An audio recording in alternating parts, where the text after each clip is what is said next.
everybody, welcome to this week's Laura Whitaker Sketches Reimagined.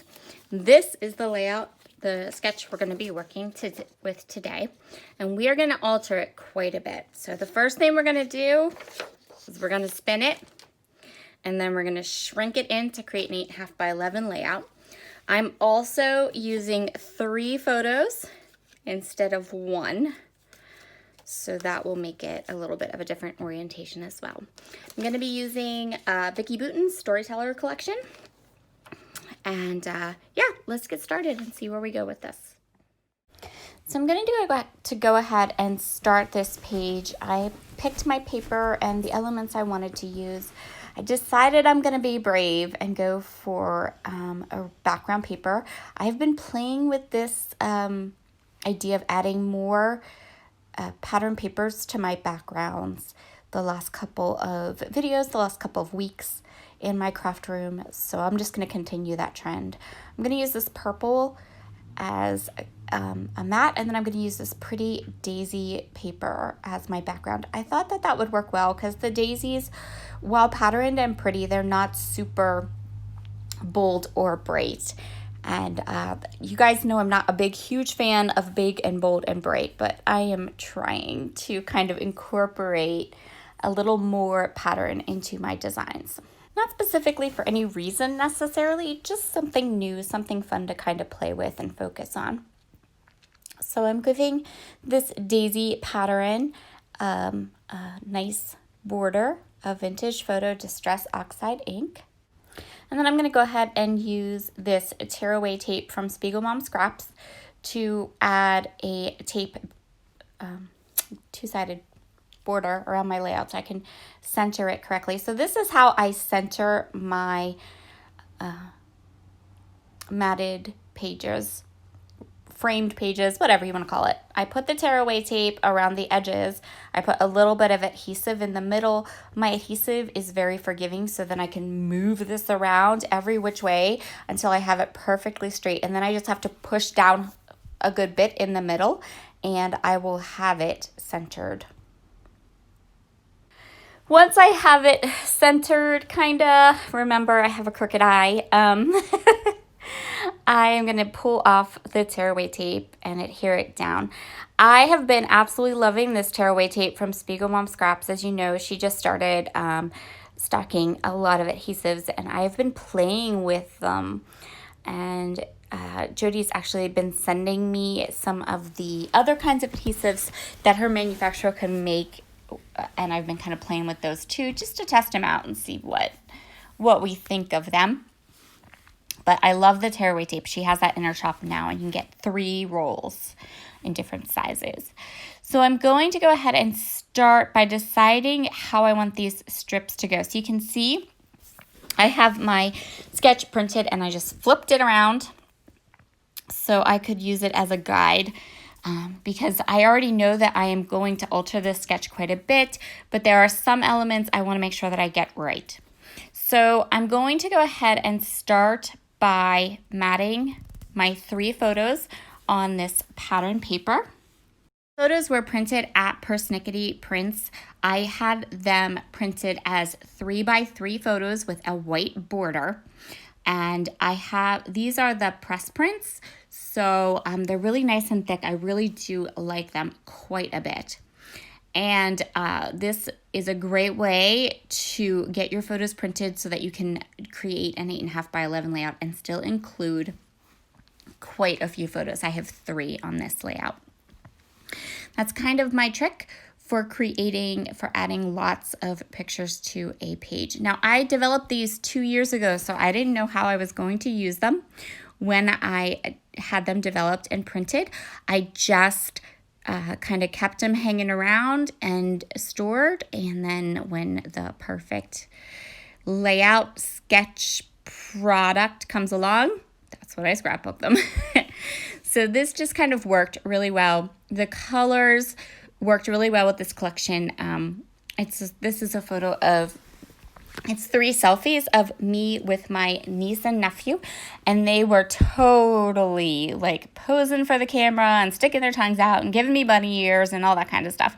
So these 3 photos told the story together. And so I really wanted to be able to put all three of them on the same page. So I am using some of the fussy cut border strips from one of the pattern papers. And then I'm also using that yellow kind of scrap that was from it's the other side of the paper I used to map my photo.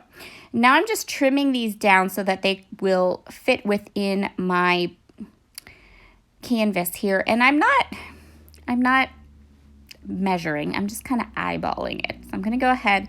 This is how ultimately I like these strips. So I'm going to go ahead and I'm going to ink up the edges and then adhere them down to my page.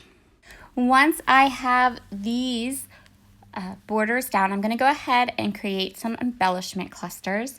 So I'm wearing this yellow dress in the photo, but then my nephew has on a navy blue and our background's very neutral. So I'm going to pull in some of the navy blue and some of these yellow leaves. These photos were taken in October. So these kind of autumnal colors and images work really well for the time of year. I also pulled out some flair from Scrap and Happy Studio. I'm going to end up using, I think, 4 flares on this page. The colors in this particular set with the leaves worked so well with my photo and with the design. And then it added something to my page that was not all paper.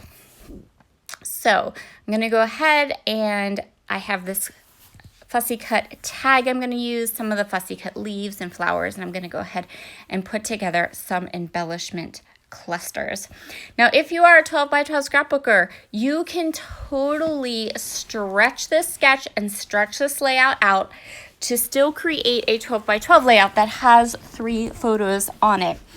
Altering sketches is something I really enjoy doing. I think it's fun. It kind of stretches your creativity. So you could totally take the sketch or this design and use it in this way. If you're interested in seeing the sketches that I work with for Laura Whitaker's, you can go to my Pinterest, which is linked in the bottom. Look under the board that says sketches I've used, and you will find all the sketches I've ever used on my YouTube channel. So easy to find those sketches. And I usually get them moved over into those public boards the same day almost. If not the same day, then maybe the next morning. But I'm pretty good about updating my Pinterest boards. So I went ahead and added that little cluster to the bottom, and now I want to add my title. So I'm going to I have a flare that says life in that perfect yellow color, and then I'm going to use the fun thickers that came in the Vicki Boutin collection to spell out ant. So the title will be #AntLife, and that pretty much sums it up. These are really just silly photos of me and my niece and my nephew. I did decide I wanted a little something underneath my title, so I'm going to kind of lift off the thickers quick and tuck under one of these fussy cut florals. I chose one that wasn't heavy on color. It's just that same kind of golden creamy yellow, and that way it won't be super bold and take away from my layout, but it adds that little something behind my title. Next up, I am going to just tuck a leaf underneath this corner here. On top of this, I'm going to add a label that I can stamp my date on. I'm going to use these beautiful cut-apart labels from Nicole Jones 911. Her shop, her principal shop, she has labels like this, journaling labels, in every color of the rainbow, and they're fabulous. And they are super inexpensive.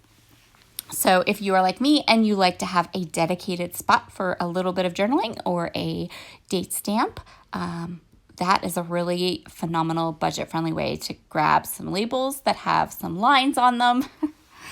And yeah, works really, really nicely. So I found one that was the exact color that I was working with.